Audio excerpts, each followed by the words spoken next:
আসসালামু আলাইকুম এভরিওয়ান। প্রথমে একটা ডিম নিয়ে নিলাম, ডিমটা ভেঙে একটা বাটিতে নিলাম, নেওয়ার পর একটা হ্যান্ড উইক্স দিয়ে ভালো করে ফেটিয়ে নিলাম।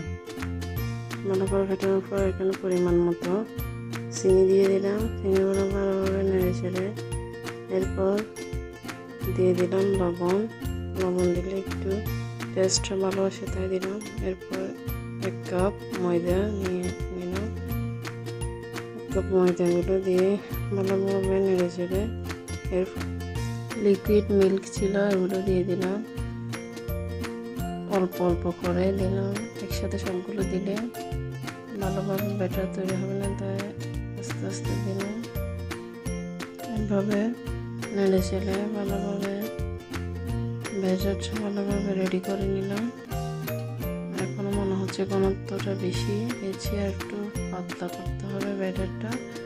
এই জন্য আবারও লিকুইড মিল্ক দিয়ে ভালোভাবে নেড়ে চেড়ে একটা পারফেক্ট ব্যাটার তৈরি করে এখন চুলাটা অন করে ফ্রাই প্যানটা গরম করে নিলাম। এরপর হালকা তেল দিয়ে এগুলো ব্রাশ করে নিলাম। এখন একটা চামচ দিয়ে প্রথমে 1 চামচ দিলাম। মনে হচ্ছে এটা একটু ছোটো হবে, এই জন্য আবার আরেক চামচ দিলাম যেন একটু বড় সাইজের হয়। এরপর দেখুন একটা পিঠা নামিয়ে নিয়েছি, দেখুন কত সুন্দর হয়েছে।